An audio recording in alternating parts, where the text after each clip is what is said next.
Última clasificación, como verán, yo soy profesor de proyecto y también de morfología. Los profesores de morfología nos encanta hacer estos cuadritos para confundir a la gente.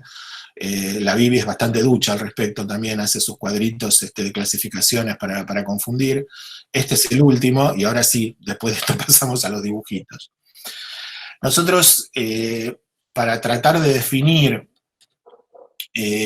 distintos tipos de hábitat popular, estuvimos trabajando muchos años sobre un territorio del área metropolitana de Buenos Aires, que es ese que aparece ahí como CMR, que es Cuenca Matanza Riachuelo.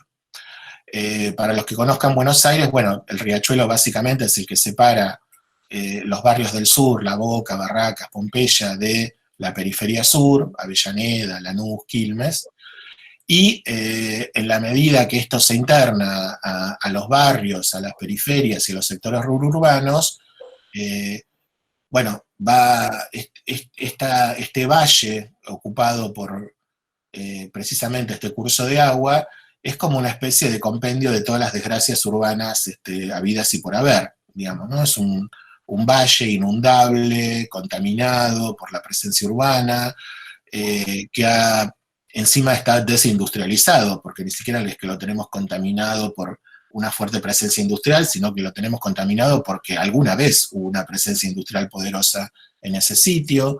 Como son territorios inundables y no requeridos por el mercado, entonces es el asiento, entre comillas, natural de los sectores populares que no tienen acceso al territorio que esté incluido en el mercado, entonces no tienen más remedio que asentarse en ese lugar.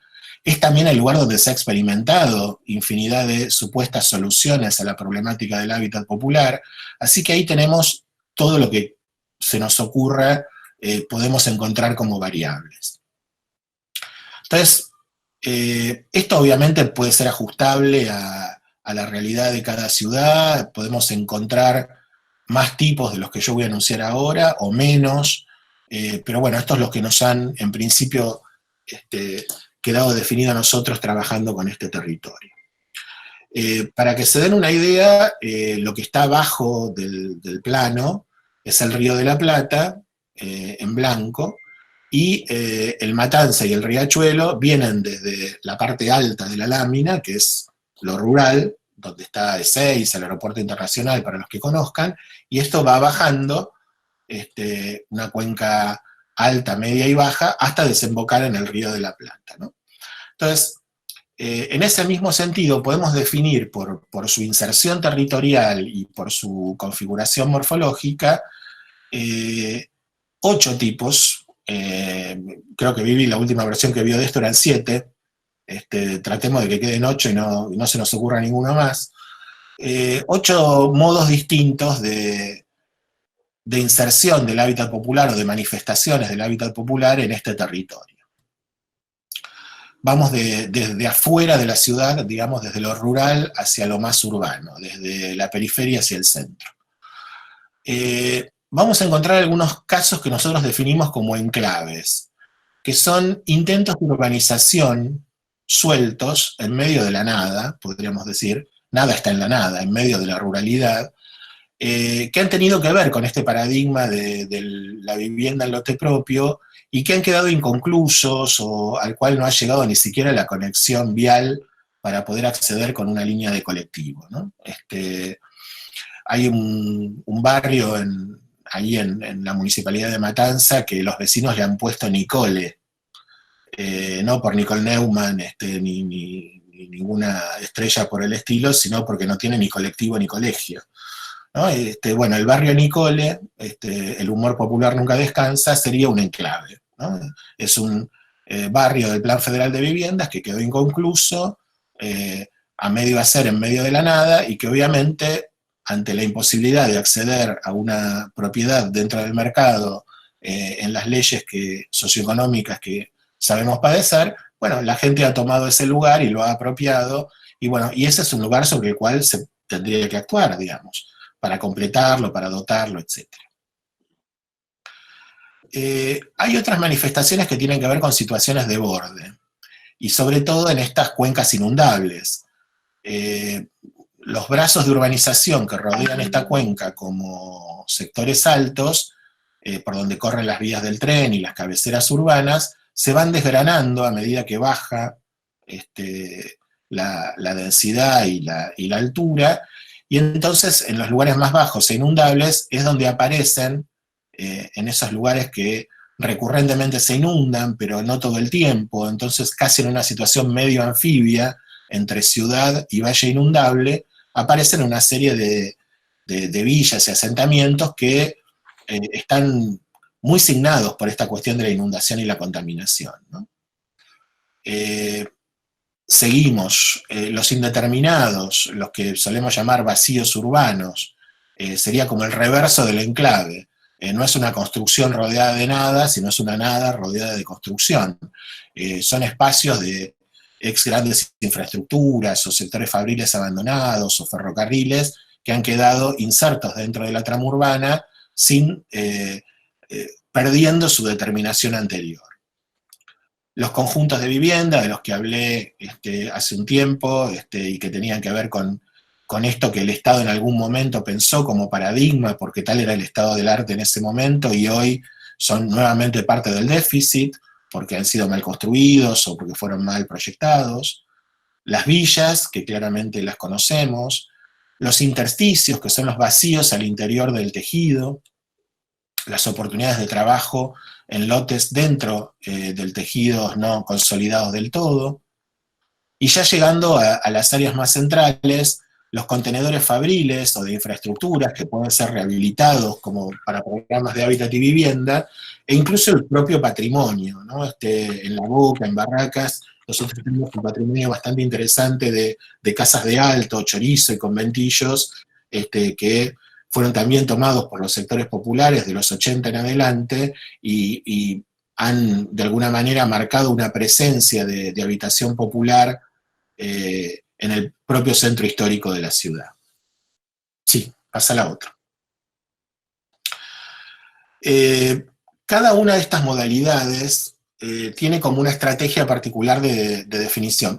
Disculpa, me volví un segundo al anterior, si no me matan. Ustedes van a ver que cada uno de esos tipos tiene una estrategia que es al lado, que es un verbo que implica una acción generalista, estratégica sobre cada uno de esos elementos, ¿no? Entonces hay un jueguito particular entre un sustantivo que define unos tipos, unos verbos que definen una estrategia, y no lo traje acá, pero también hay unos adjetivos que califican a su vez cada una de estas estrategias, para intentar armar una especie de vademecum o de recetario de, bueno, todas las posibilidades de desgracia urbana que usted pueda encontrarse y cómo atender a ellas para calificarlas. Sí. Voy a mostrar ahora una serie de proyectos, ¿sí? Nosotros durante mucho tiempo, por diversas situaciones, o por concurso, por trabajos desde la facultad, por trabajos desde el Estado, trabajamos bastante todo el tema de las playas ferroviarias, de los indeterminados, de los vacíos, al interior de lo que es el plano, en este caso, de la Ciudad Autónoma de Buenos Aires, ¿no? Entonces, en algún momento, cuando nos dimos cuenta, bueno, había ahí como casi 8 o 9 proyectos, distribuidos también en distintos lugares de la ciudad, y que en el plano de la izquierda los ven insertos dentro de la trama, y en los planitos de la derecha están todos puestos en la misma escala para ver comparativamente desarrollos que van desde media manzana patrimonial hasta sectores de intervención de varias hectáreas. Pasa.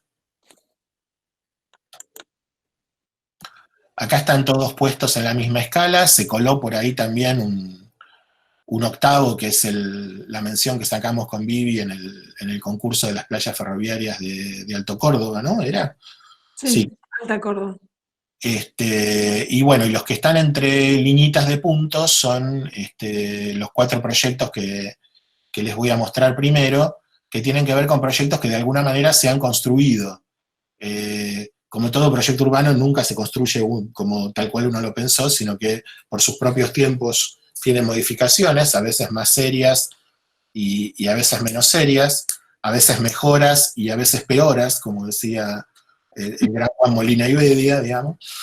Pero bueno, no voy a contarles ahora la historia de mis sufrimientos de gestión, sino que voy a mostrarles un poco el sentido de cada proyecto y algunas imágenes como para poder entenderlos rápidamente. Sí, pasa, Vivi. Bueno, el primero es un proyecto que hice como dibujante, colaborador, recién recibido. Esto es un proyecto de 1990. Esto es la Manzana Franciscana en la ciudad de Buenos Aires. Y en ese momento estaba el arquitecto Alfredo Garay a cargo de la Secretaría de Planeamiento de la ciudad. Y apareció una política bastante interesante que ya había iniciado en gestiones radicales anteriores, que era el trabajo sobre los conventillos de la Boca, esto que hablábamos recién de trabajar sobre el patrimonio, y en este caso es trabajar sobre el patrimonio de unas casas de alto o conventillos que están frente al Ministerio de Economía. No sé si se llega a ver la foto aérea, pero el edificio que está arriba es el Ministerio de Economía, donde mientras Cavallo generaba la primer gran deuda externa, en la manzana de enfrente se estaban rehabilitando viviendas para la población que las había supuestamente intrusado, ¿no? Para que vean que la historia no es tan lineal a veces, ¿no? Y que hay acciones contradictorias del mismo Estado a 10 metros de distancia una de otra. Sí, pasa. Tengo bastantes pocas fotos de esto porque es de mi más tierna infancia. Lo que ven ahí es la iglesia de San Francisco y una de las esquinas del proyecto. El proyecto básicamente, como también iba atado a una primera catalogación patrimonial y la definición de un área de protección histórica, la APH1, la primera área de protección histórica de la ciudad de Buenos Aires, fue un proyecto que juzgaríamos bastante tímido, digamos, porque básicamente lo que hace es volver esas casas de altos a condiciones dignas de habitabilidad, sin grandes transformaciones espaciales, obviamente incorporando en su interior los núcleos de baños y cocinas que en estos conventillos estaban externos, estaban en los patios, ¿no? Entonces, básicamente lo que se trató es de generar la división interna de estas viviendas, la generación de los servicios infraestructurales, y la gestión aquí era que esto se iba haciendo por etapas, se mudaba parte de la gente a unos hoteles que pagaba la municipalidad mientras se hacía la obra. Una vez terminada esa primera etapa de la obra, la gente venía a habitar la parte ya rehabilitada, digamos, o reciclada, y así sucesivamente, en un proceso que estaba pensado en muy poco tiempo, pero que las distintas crisis del Estado municipal y etcétera llevaron por más de 15 años, ¿no? Fue una obra medio eterna. Es más, actualmente la administración actual de la ciudad está intentando desalojar a los habitantes originarios de ese lugar y volver a ganar esta manzana que está en una ubicación céntrica bastante apetecible para usos más lucrativos, digamos. Otro. Bueno, este es el emprendimiento Procrear de Barracas, de la Estación Buenos Aires. Es luego del de Córdoba, que está ahí creo que en tierras que eran de la Fuerza Aérea. Este es el segundo Procrear. Exacto. Este es el segundo más grande, digamos. Estas son, si no recuerdo mal, 2.700 viviendas que se juntan con otras que están muy próximas, que es la estación de Pompeya. Son dos estaciones de tren con dos vacíos ferroviarios una al lado de la otra, del ferrocarril de cargas y del ferrocarril Belgrano Sur. En este caso la actuación es ya desde el Estado. Yo en ese momento coordinaba el equipo del Procrear que estaba sostenido desde el Ministerio de Economía, y desarrollábamos desde el Estado los planes de masa, digamos, los planes generales y la normativa urbana, y después cada una de las componentes de esta normativa urbana, cada una de estas formas o edilicias, era sometida a concurso de proyecto y precio entre empresas y estudios, y después supuestamente eso garantizaba una heterogeneidad de la forma urbana, tratando de no caer en la repetición de los grandes conjuntos, ¿no? Entonces, esta dualidad que les hablaba entre hay una forma totalizadora, pero al mismo tiempo compuesta de formas diferentes. Otra.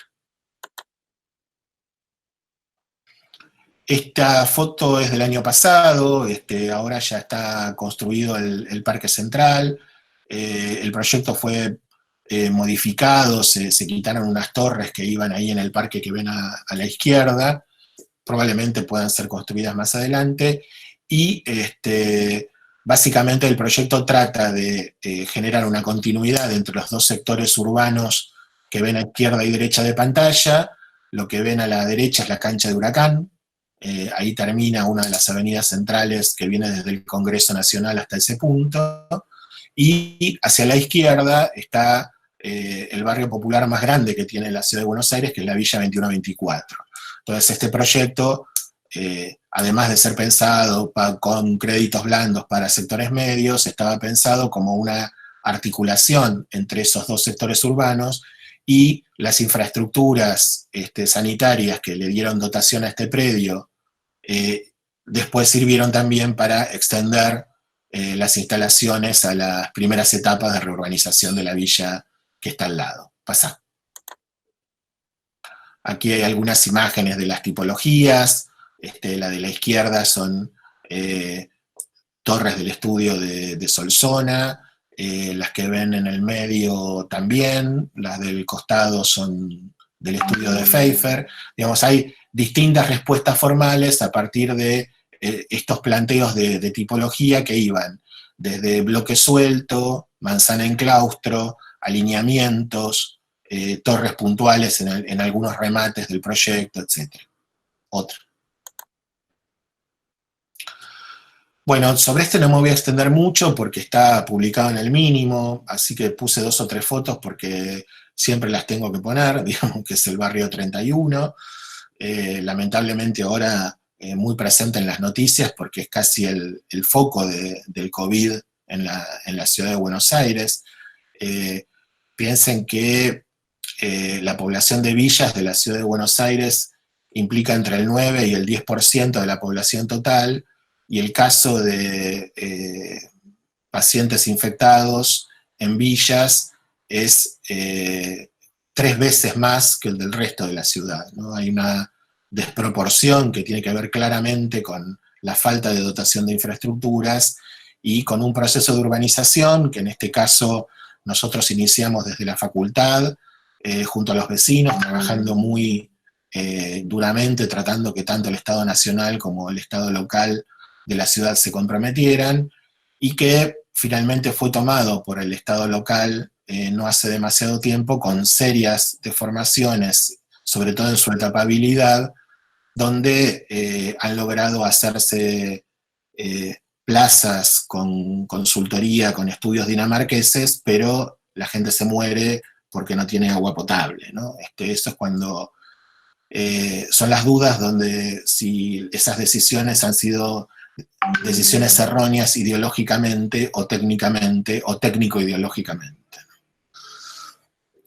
Básicamente el proyecto, tal cual lo teníamos planteado originalmente, todas las manzanas que ven en blanco son manzanas de mejoramiento, a trabajar sobre mejoramiento del patrimonio popular entendido como una arquitectura recuperables, y todo lo que ven más dibujado en detalle como planta de techos es un proyecto de completamiento de viviendas nuevas que básicamente implicaban un parque del 25, entre el 25 y el 30% de la totalidad de las viviendas, que son necesarias hacer para poder abrir las calles, esponjar los tejidos que están más comprometidos por hacinamiento, etc.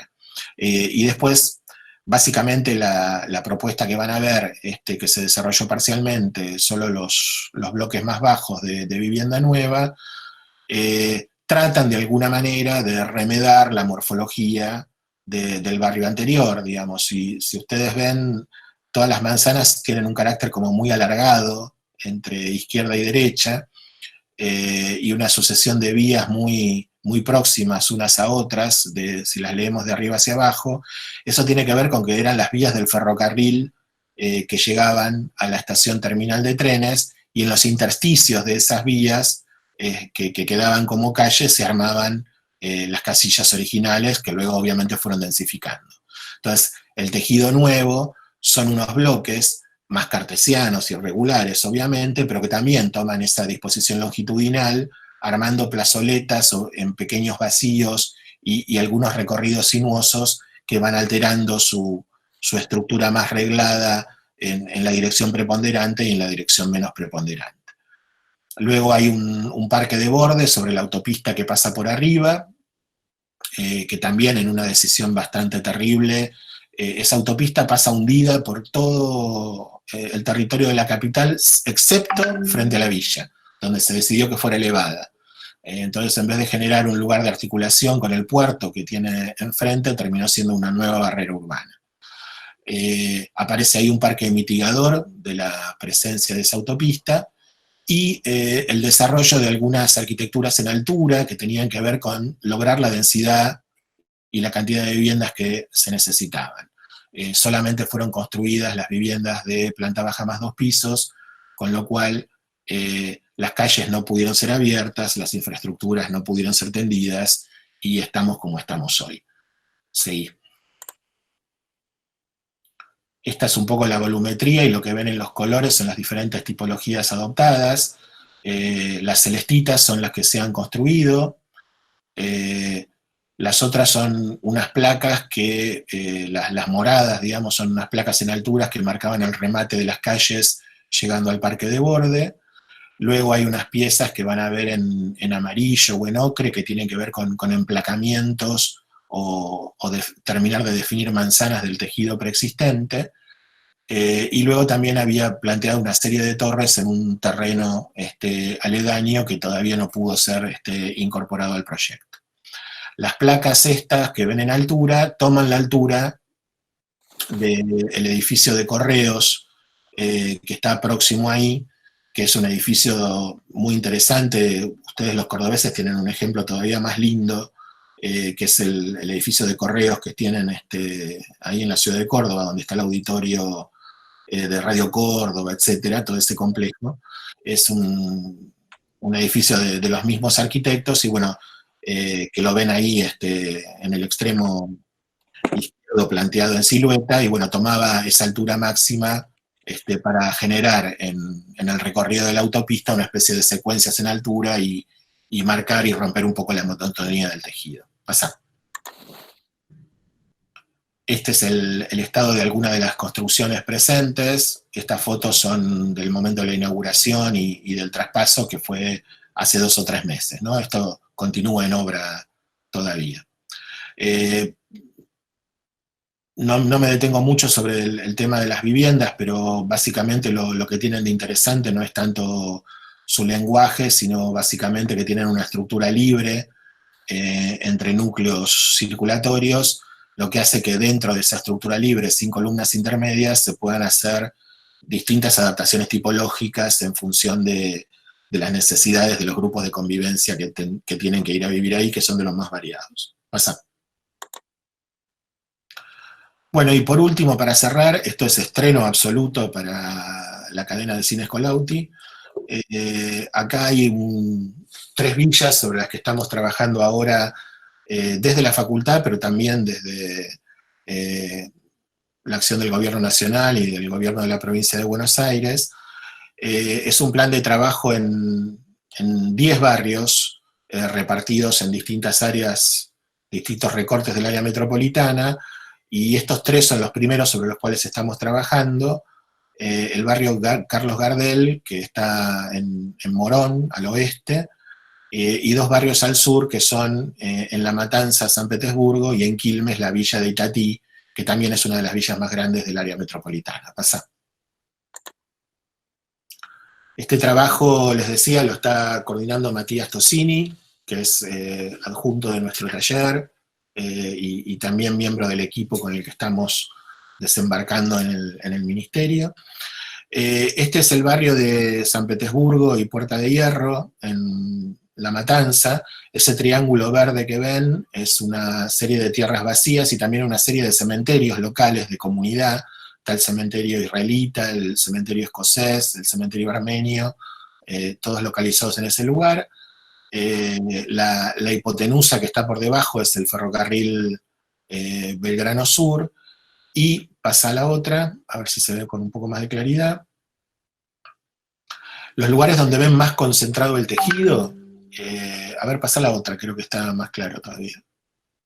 Exacto, estos que ven pintado más de ocrecito, son lo que en algún momento se llamaron núcleos habitacionales transitorios, que eran unas viviendas que hizo la dictadura de Onganía y después de la NUCE, que eran el famoso irse a vivir a los caños, ¿no? Eran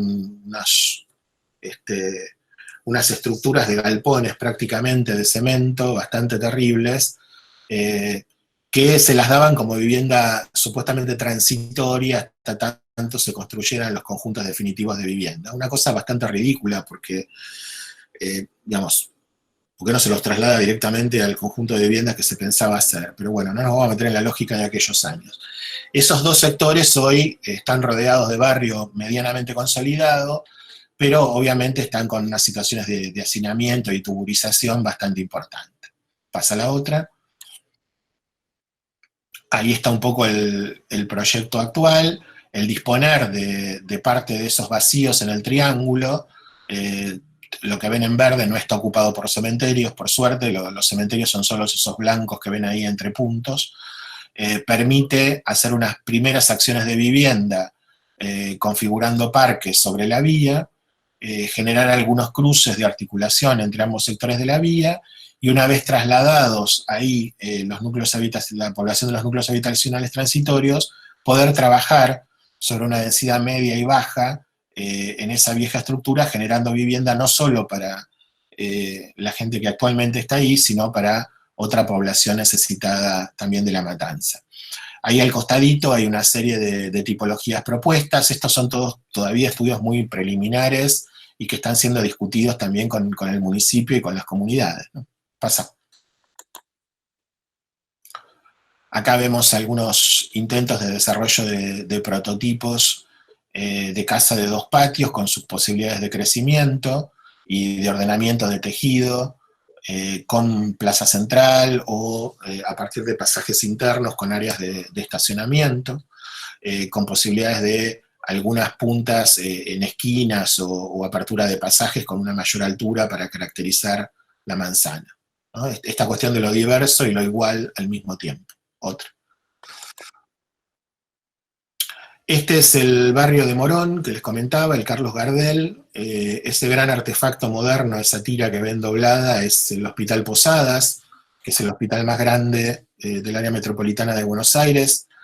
Ahora que está un poco de moda y discusión por el tema del billete, la figura de Ramón Carrillo, bueno, este fue el hospital más grande que hizo Ramón Carrillo en los años 50, porque era la cabecera sanitaria de todo el área metropolitana oeste. En esta conjunción que ven muy clara de tira moderna con paisajismo pintoresquista, inscripta en este óvalo, por detrás van a ver este tejido apenas girado de barras entrecortadas, que es un antiguo PEVE de los años 70. El PEVE era el Plan de Erradicación de Villas de Emergencia, también de la dictadura de la NUCE de los años 70. No les traigo fotos para que no se amarguen, pero digamos, es de lo peorcito de la producción de ese momento. Como algunos de sus autores viven, voy a tratar de omitir sus nombres.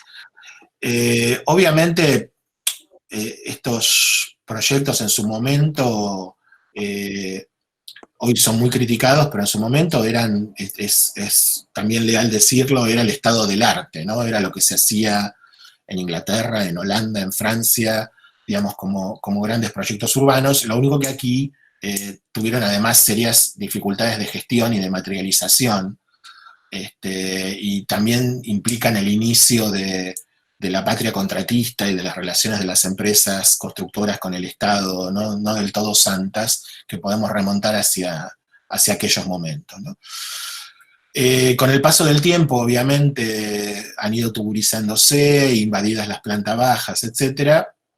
Van a haber unas manzanitas mucho más tradicionales, de 4 frentes, que han sido en parte de la gestión del Plan Federal para urbanizar una villa que rodeaba ese conjunto, y hoy en realidad lo que resta hacer es la rehabilitación de ese conjunto, la liberación de esas plantas bajas y ver dónde va a parar en las cercanías esas plantas bajas que se van a volver a ser espacios públicos calificados. Pasa.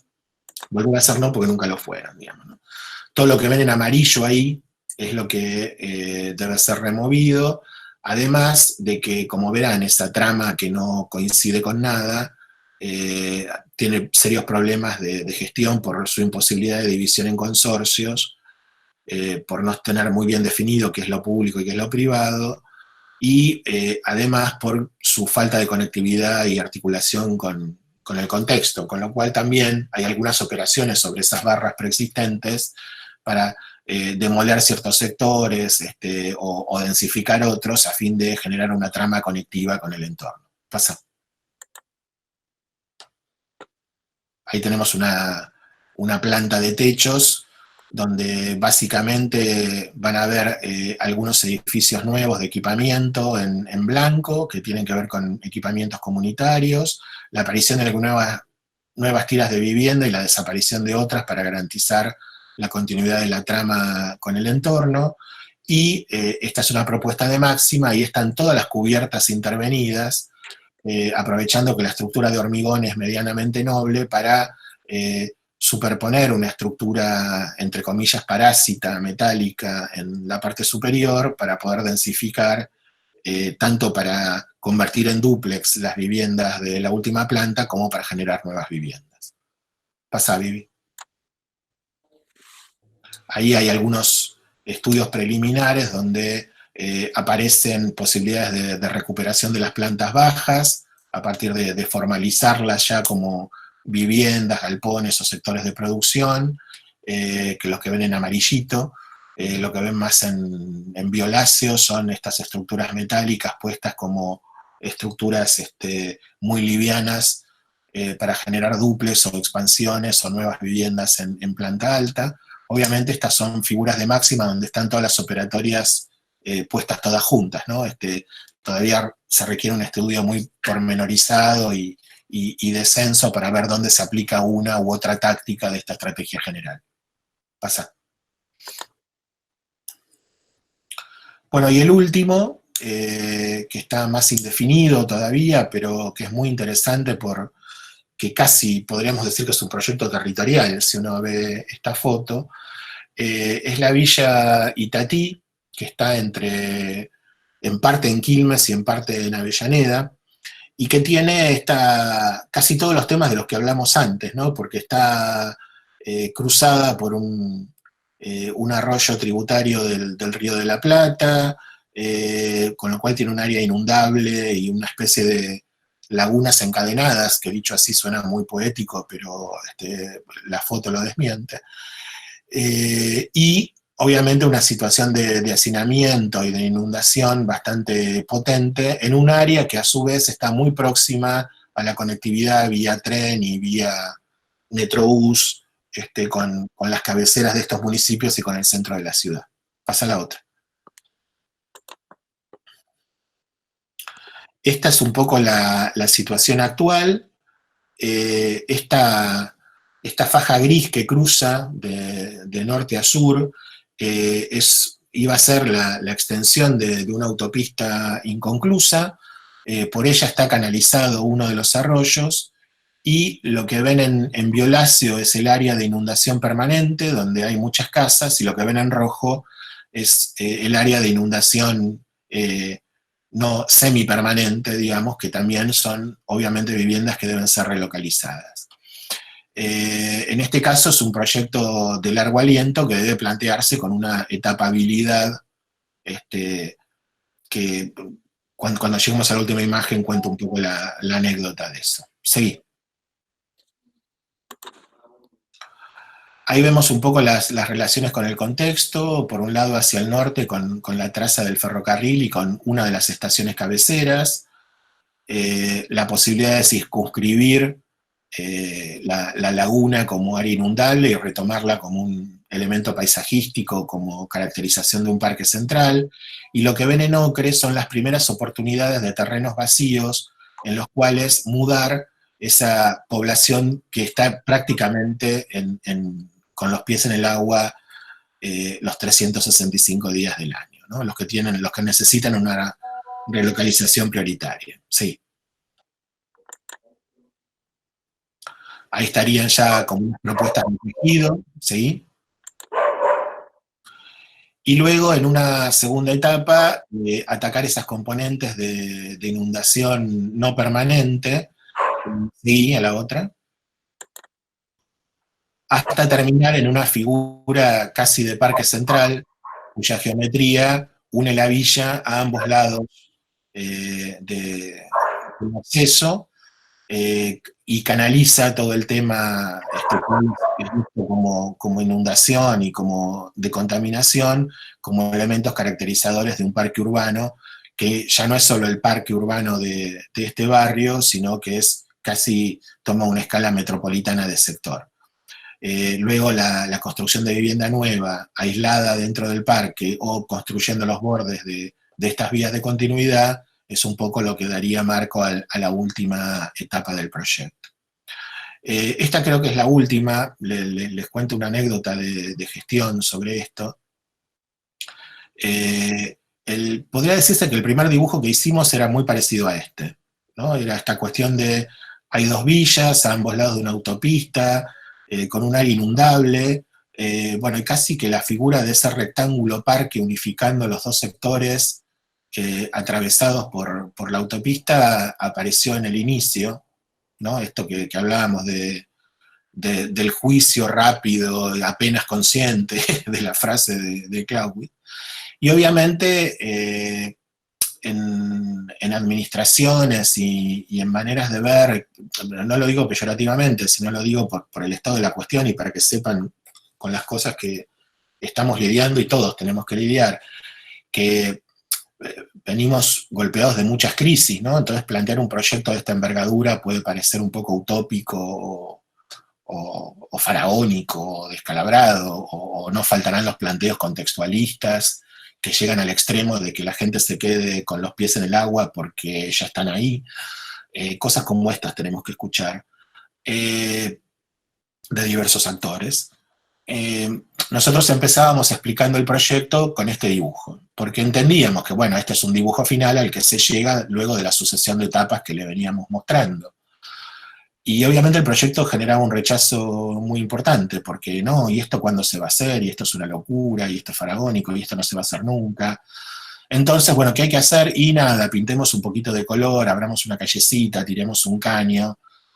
Y entonces empezamos a explicar, Tosini y todo el equipo que debe estar escuchando esto, empezaron a explicar el proyecto con las etapas sucesivas, ¿no? Entonces, que cómo desde acciones pequeñas, que son las que aparecen en las primeras imágenes, no sean acciones dispersas, sino que sean tácticas que contribuyan a esta estrategia final, ¿no? Retomando un poco el hilo del porqué de la charla, ¿no? De estrategia y táctica. La estrategia tiene que estar siempre presente. Para nosotros es evidente que este es el objetivo, pero a veces es mejor, para que se entienda y para que cale, digamos, y se pueda apropiar, ir presentándolo como una serie de etapas sucesivas, que de hecho lo van a hacer hasta llegar a esta función. Si no, por no tener estrategia, va a haber infinidad de tácticas que cada una de ellas va a disparar según el momento para lugares distintos y la situación va a seguir siendo siempre de no articulación con el resto de la estructura urbana o de perder esta posibilidad de transformar realmente un pantano infectado en un parque metropolitano. Bueno, yo creo que con esto paro por acá, me parece que me fui un poco de tiempo, seguramente, Vivi me va a retar. Están muy buenos los proyectos, así que no te voy a decir nada, Javi.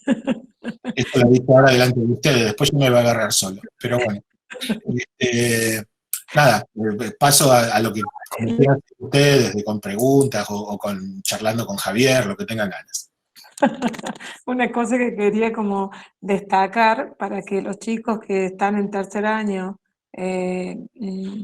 entiendan que estas situaciones que parecen tan complejas lo son, pero de alguna manera encontrarse con preexistencias y con algunas, piensen que había acá una laguna contaminada y de pronto estamos armando un parque urbano. Digamos, esa reconversión que empieza a ser como un ideal es parte de esa estrategia. Y además, como el valor del equipamiento, ¿no? El valor de siempre tener o parque público colectivo que sea el corazón de la estructura, o un equipamiento como un hospital, o un equipamiento que es una cancha, digamos, de alguna manera, estos que reúnen y que arman la dinámica específica, no solo de la vivienda, sino de este entretejido que es la ciudad y que conforman finalmente el barrio y el hábitat del barrio, ¿no? Eso, porque realmente me parece esta figura que tenés acá, que es como una especie de cuadro, que es que muy, muy bella, que parece que inicia, como dijiste vos, y termina, pero es como un proyecto ambicioso y donde la etapabilidad es parte de la estrategia. Eso nomás que es lo que se ve. Me gustaría ahora que pasemos a hacer algunas preguntas al Javier y o que las anoten y que presentemos el libro, porque los profes también tienen que ir al taller. A ver, cómo salí de acá? Bueno, escape, ¿no? Ah, ya sé, ya sé.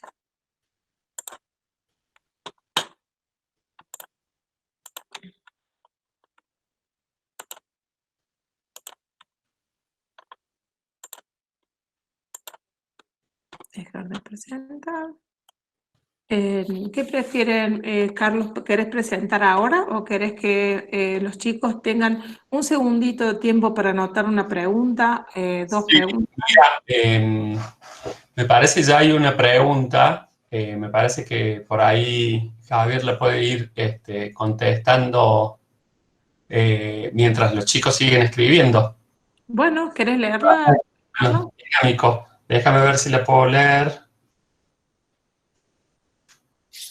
Acá, Marcos Mazo pregunta, ¿cuáles creen que son las nuevas necesidades que surgirán para las personas que viven en la ciudad luego de esto que estamos pasando? Por ejemplo, es bien sabido que se habla de la necesidad de tener todo cerca para ir a pie, ¿no? Que era un poco, yo pensaba que por ahí nos podíamos centrar en esta cuestión, ¿no? Porque estamos dentro de este ciclo que se llama arquitectura y pandemia y por ahí hacer algún aporte en ese sentido. Dale, yo la verdad que no tengo muy claro lo que va a pasar el famoso día después o los días después, ¿no? Pues vamos a tener un periodo de transición, seguramente. No es que de un día para otro vamos a volver a la normalidad o a la nueva normalidad, ¿no? Como algunos la están llamando, porque obviamente este proceso va a dejar sus secuelas.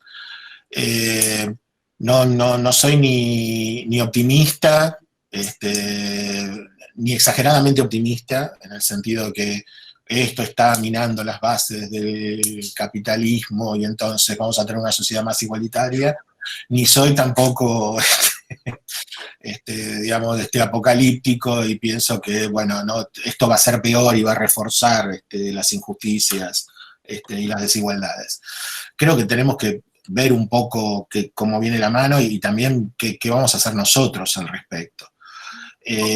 Yo creo que sí hay como, o puede haber una revalorización de las distintas escalas de proximidad, ¿no? Por esto que preguntabas.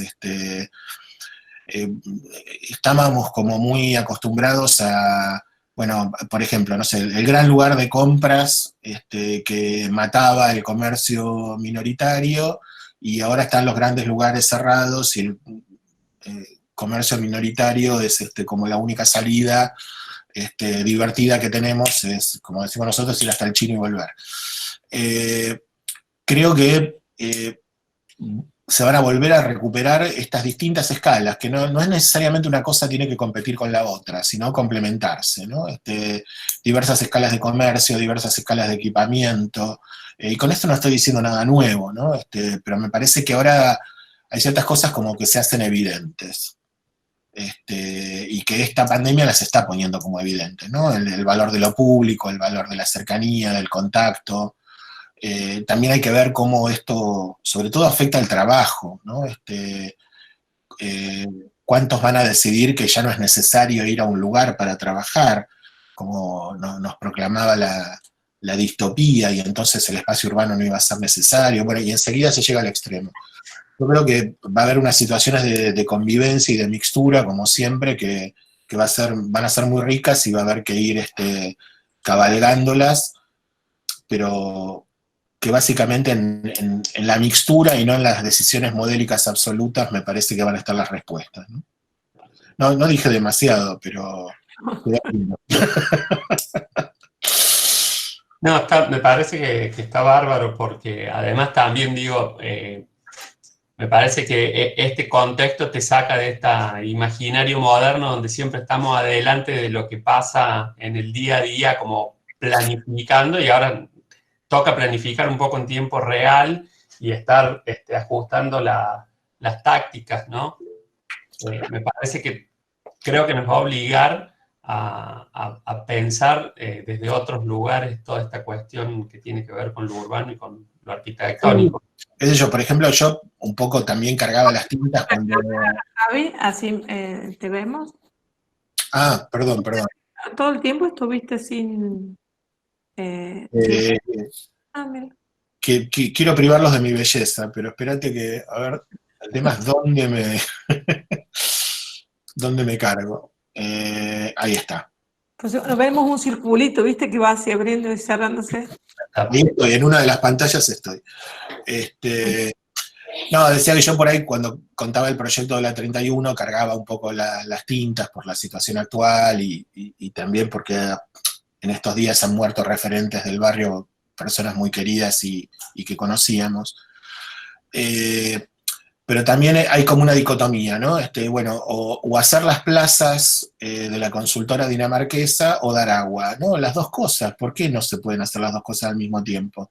No es una cuestión de que los recursos de una cosa se utilizaron para otra. Hubo recursos y hay para las dos cosas. El tema es que cómo las ordenamos en el tiempo, ¿no? Ahí la etapabilidad me parece que es una cuestión básica, ¿no? Entonces a veces la necesidad de mostrar el proyecto terminado, o de mostrar un logro, o que los caños no se ven, y que por ahí va a pasar desapercibido si lamentablemente no aparecía el tema de la pandemia, ¿no?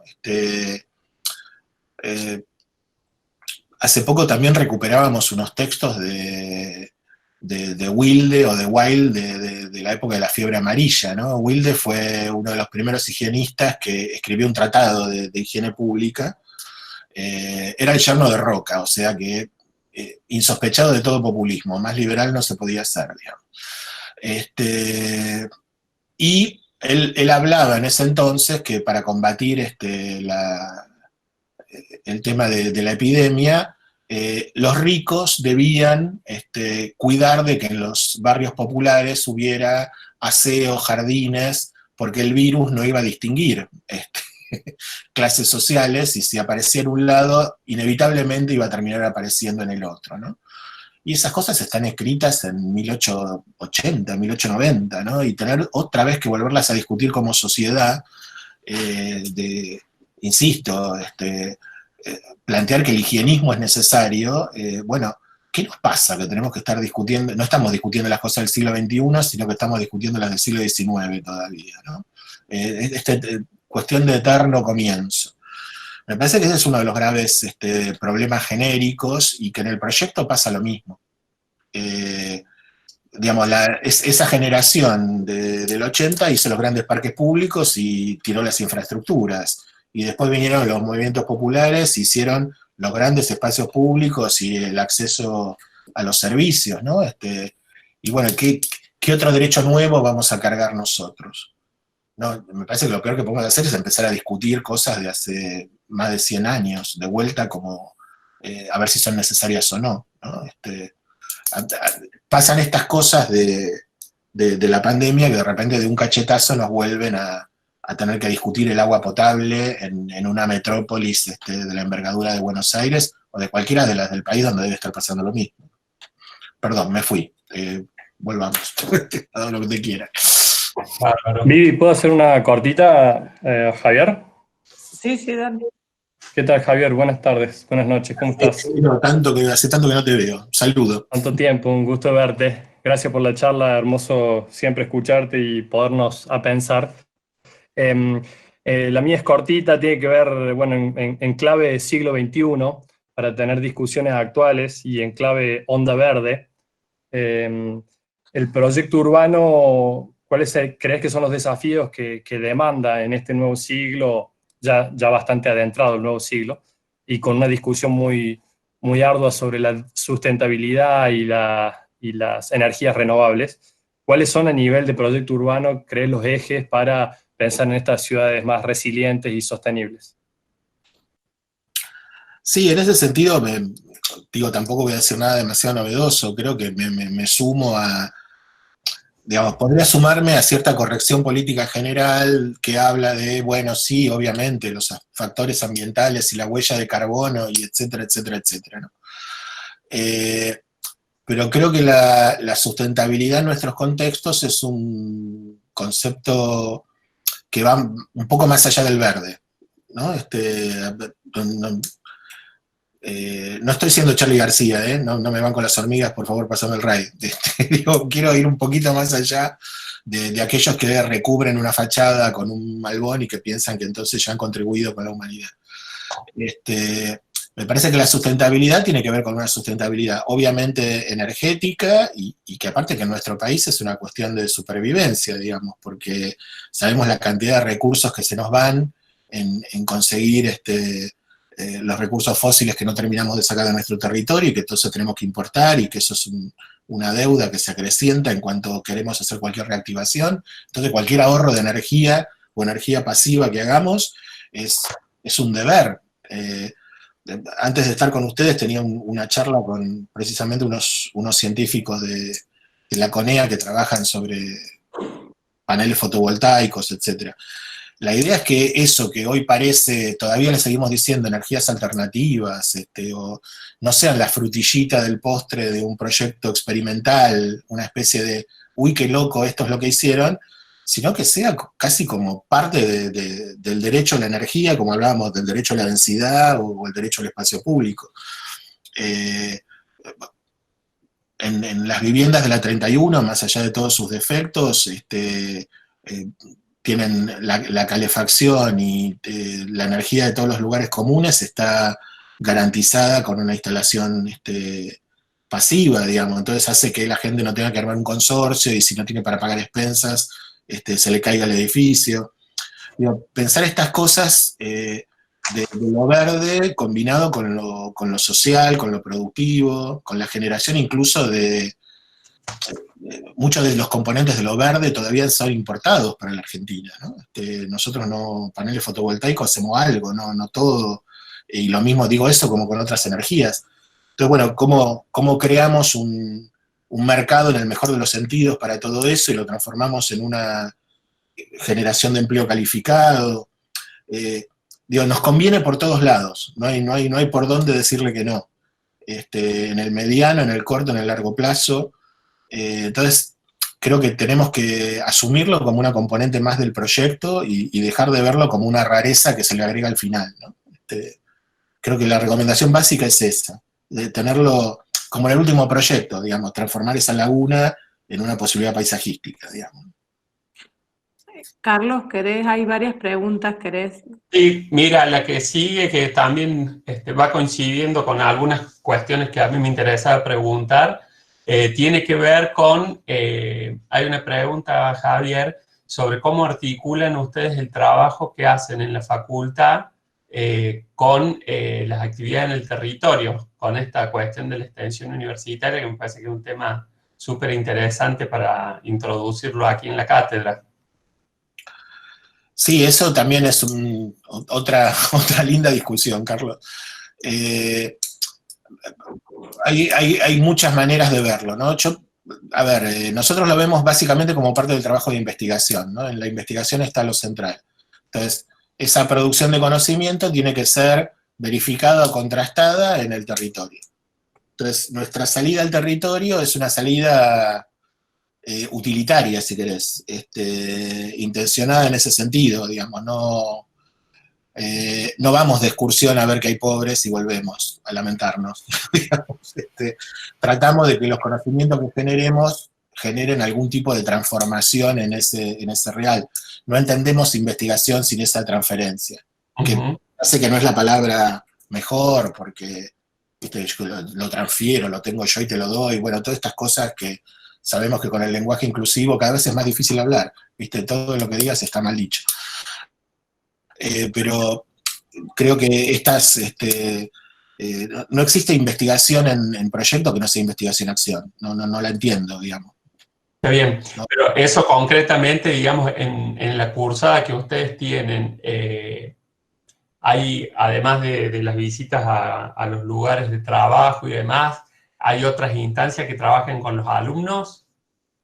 Sí, en general tenemos, por un lado, el tema de la cursada, donde tratamos, como igual que ustedes, que los temas sean entre comillas reales, digamos. Tener algún acercamiento a algún sector de la comunidad que necesita de ese proyecto coincide con un objetivo pedagógico, bueno, tiene la escala de lo que estamos laburando, tiene el interés porque tiene todos estos conflictos, y entonces genera en los chicos un pensamiento complejo, y bueno, vamos para adelante. Si les sirve a ellos, nos sirve a nosotros, fantástico. Y por otro lado están las cosas más, si querés, de gabinete o de laboratorio, que son las que hacemos en el instituto, ¿no? Que puede ser por demanda, o de los propios colectivos, que, bueno, nosotros sabemos que ustedes trabajaron en tal lado, queremos que nos hagan un proyecto también a nosotros.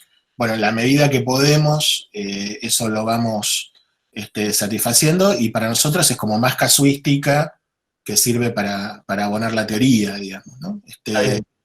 Yo a veces lo charlábamos con Vivi y también con algunos de los compañeros. No hacemos estas cosas porque seamos buenos o porque tengamos un alma caritativa, ni seamos franciscanos, ni nada por el estilo, sino que nos gusta laburar estos temas porque son los temas más complejos, más ricos de laburar, digamos, ¿no? Los que tienen más para sacar o más complejidad que exigirle al proyecto. Después, qué sé yo, charlar sobre si la caja va oblicua o va derecha, lo podemos hacer en cualquier momento, ¿no? En cambio, meter esas otras variables es algo que, bueno, solo te lo dan estos temas. Bárbaro. Sí, en eso me quedo tentado de preguntarte o pedirte que comentes un poco en el taller de ustedes, se llama Forma y Proyecto, y me parece que sintetiza perfectamente todo lo que dijiste durante la charla, ¿no? Toda esta intención conjunta de hacerse cargo de un montón de cuestiones que no están en la forma, pero sin renunciar a la forma, entendiéndola como uno de los rasgos distintivos de la arquitectura, ¿no? Es lo que producimos. Nosotros a las preguntas contestamos con formas, no contestamos ni con discursos sociales, ni con fórmulas matemáticas, contestamos con formas, en el más amplio sentido de la palabra forma, no el formalismo, una forma con significado, con contenido. Entonces, lo que producimos es formas. Entonces, a veces cuando desde afuera se lee Forma y Proyecto, y dice, bueno, estos son unos locos que deben hacer cosas giradas, son formalistas. No, todo lo contrario. Hay que hacerlo, también lo somos, digamos, no tenemos prurito, pero me parece que no hay que sentir la forma como una culpa, sino al contrario, es lo que hacemos nosotros, cómo nos vamos a estar orgullosos de ello. Tal cual, tal cual.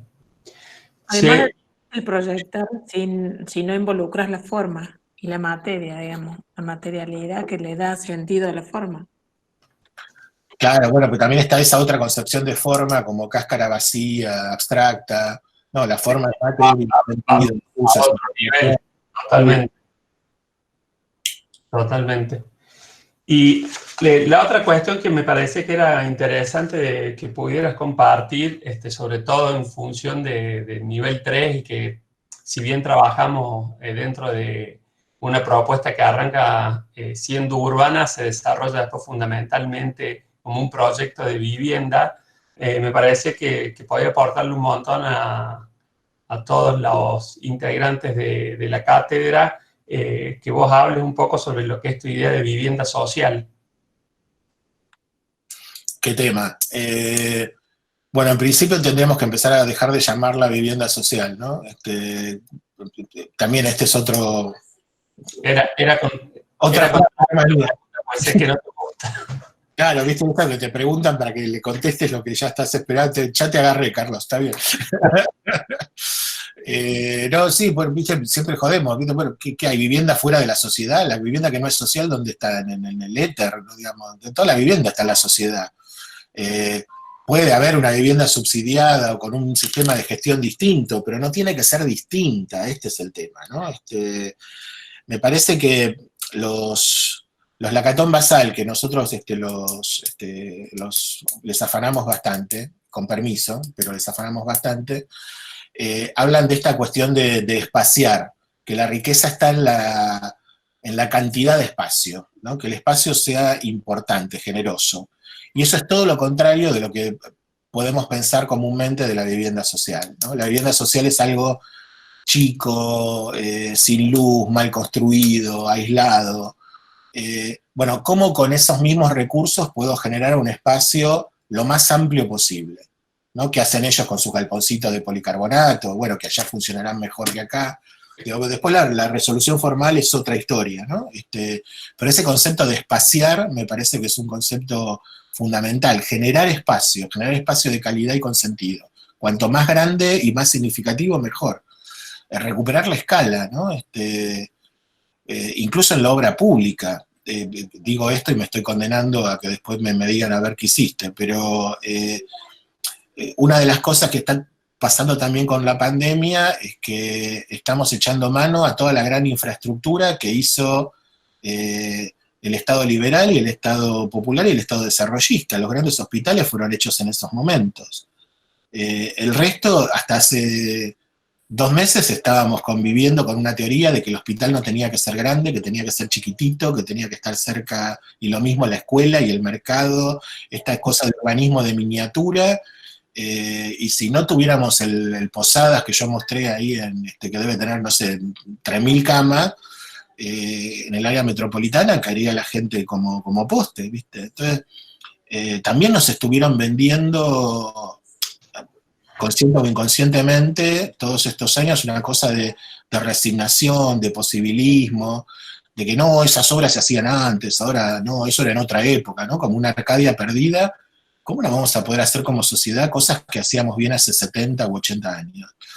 ¿Cómo no las podemos hacer mejor ahora? ¿Por qué las tenemos que hacer peor? Si supuestamente disponemos de más tecnología, más masa crítica. Entonces, bueno, me parece que son todas cosas a rediscutir, ¿no? Bueno, yo empiezo a hablar y me voy por las ramas. Carlos, vos bajame de un ondazo. Dale. Me parece bárbaro que viene bien para los chicos. Vivi, no sé cómo venimos de tiempo. Hay un par de preguntas más, no sé si querrías. Hay como 3 preguntas, no sé si vos las leíste. ¿Las podés leer? Sí, déjame que las vuelva a poner, que las estaba leyendo. Pero no quería dejar de darle el espacio a las preguntas. Sí. Longoni, esta pregunta, ¿la puedes leer?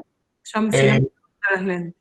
Leo la última y después me vuelvo para arriba, que pregunta Matías Longoni, ¿cuál crees, Javier, que son las falencias a nivel hábitat que pone en evidencia esta pandemia, ¿no? Que me parece que un poco lo contestaste. Sí, el tema de las infraestructuras y del gran espacio creo que es lo que queda más evidente. Hay gente que se está sorprendiendo de que hay barrios donde no hay agua. Lo vimos también, insisto, lo digo también críticamente desde cierto lugar del gobierno, digamos. Piensen que las primeras medidas de aislación, de distanciamiento, etcétera, eran medidas de clase media, de las que podemos ejercer nosotros. Todos tenemos internet, nos podemos estar ahora comunicando, si me quiero aislar tengo mi dormitorio y me aíslo, o tomar distancia del otro, y bueno, enseguida hubo que empezar a pensar otros protocolos de hacinamiento porque no se tenía visibilizado en muchas cabezas que existía otra realidad que no tenía nada que ver con eso. Quizá una de las enseñanzas de la pandemia sea la visibilización definitiva de esas situaciones, ¿no? ¿Qué hacer con ellas? Tal cual. Sí, lo estoy leyendo y están más o menos en el mismo sentido varias de las preguntas que hay. Por ahí otra que tiene como una arista un poquito diferente, pregunta sobre ¿qué opinas sobre una posibilidad de cambio en la dinámica sobre los modos de densificación que veníamos trayendo hasta antes, previos a esta situación, ¿no? Es decir, cómo afectaría esta situación a la idea y a los modos de densificación que había antes de este año. Sí, ese es un tema, porque la charla quedó vieja porque yo estaba apostando a la compacidad y ahora resulta que si nos compactamos mucho nos morimos. Entonces, bueno, hay que ver qué cambios en las prácticas sociales genera el después, ¿no? Desde las cosas más evidentes, de cómo si nos vamos a volver a saludar y abrazar, a la distancia con el otro en la calle, a tomar el ascensor de a uno, ¿no? Esas cosas que de a poco se nos van a ir yendo incorporando, que hay que ver si después al día siguiente retomamos alegremente como hacíamos antes o generan otras prácticas, insisto, otras formas de habitar que nos requieran de otras espacialidades, ¿no? Yo no tengo la bola de cristal para saber qué pasa, pero me imagino seguramente que va a influir. Bárbaro. Vivi, no sé si querés Sí, hablar un poquito vos sobre lo de... ya se estuvo contestando las preguntas, que me parecía que era el momento para como responderlas, creo que las va respondiendo todas. Me gustaría que, digamos, de alguna manera sorprenderlos con un libro muy chiquito que se llama Mínimo, y que me gustaría que lo presentemos y después se los vamos a dejar de regalo como un obsequio así de la 3C, de la obra de Javier de la Villa 31, que en realidad que Mario, uno de los adscriptos, lo va a subir a los grupos y que después pueden consultar en Instagram y todo esto. Así que es como muy simple, pero bueno, queríamos presentar a los autores, un poco la idea que este es uno de los casos de estudio de una estrategia urbana y me parecía que estaba como bien presentarla hoy, sería como el momento. Así que bueno, Carlos estaría a cargo y Javier Mendiondo, que también es secretario de Desarrollo Urbano en Santa Fe, que se tuvo que ir al taller porque, bueno, ayer estuvo en todos los hechos sociales que tuvimos en el encuentro de 280 personas, pero hoy ya no podía estar más que una hora, así que bueno, será otro próximo encuentro con Javier, trabajaremos con él también como conferencista y podemos hacer un debate con Javier, pero ahora bueno, le doy la palabra a Carlos para que... Sí, ¿sabes qué, Vivi? Me parece que, mira, yo tengo conocimiento de vos que venís editándolos a todos con el equipo, ¿por qué no lo explicas dentro de la secuencia que viene? Porque esto es parte de una acción que está más allá de este número en particular, para que los chicos también lo entiendan en su contexto. Mínimo para comentarles, es un trabajo que es un resultado de un trabajo de investigación articulado entre la academia, articulado en el trabajo de investigación y el de extensión. Entonces, propone sintetizar distintos aspectos que son pilares en la construcción del conocimiento, pero la idea de Mínimo fue justamente hacer algo muy, muy práctico, concreto y muy linkeado, o sea que vos podés con el QR obtener todos los datos, podés linkear las páginas web, podés estudiar un proceso ya de síntesis que hay en cada mínimo, o sea que hay mucha cabeza puesta en cada mínimo, y también está la posibilidad de extenderte y profundizar, o sea, no solo hacer un surf, digamos, en mínimo, sino que podés profundizar en el QR o con las distintas páginas que propone cada uno de estos proyectos. Entonces, la idea es esa, y trabajamos una serie dedicada a las tesis de grado de arquitectura 6C, un mínimo, otra línea está dedicada a antecedentes de arquitectura o de urbanismo o de instituciones públicas. En Latinoamérica se llama el grupo se llama Latinoamérica. El 3 está dedicado a entrevistas, que presentamos a Mercedes Medina, que es una urbanista de Uruguay que estuvo participando con ustedes, con Ana Falú, o con Inés Moset, me parece. El 4 está dedicado a extensión, a los trabajos de cartografía realizados por extensionistas que trabajaron sobre la cartografía al noreste de Córdoba, un taller de extensión que se realizó en el marco de una tesis de grado. Y se llama Hábitat, y me gustaría ahora que hables un poquito de este mínimo hábitat, y luego como que cierro comentándole algunas cositas. Bueno, les paso que acá A ver qué imágenes tenés. tengo el frente y el dorso de mínimo. Se trata de... Sí. Sí, No, lo que iba a decir yo un poco sobre este en particular, que es el que estoy más en contacto, que a mí me pareció como un producto que está muy bien, en el sentido que me parece que es como una puertita de entrada súper interesante, muy adaptado hasta a las nuevas generaciones, porque te permiten muy poquito ponerte en contacto con toda una cuestión teórica que está muy bien estructurada, y yo lo veo como puertitas de entrada. Me parece que es como un recurso que te habilita a ponerte en contacto con un montón de cuestiones que son centrales en la disciplina y a las que uno no llega haciendo la cursada de la currícula, digamos. Hay como una data puesta ahí que te permite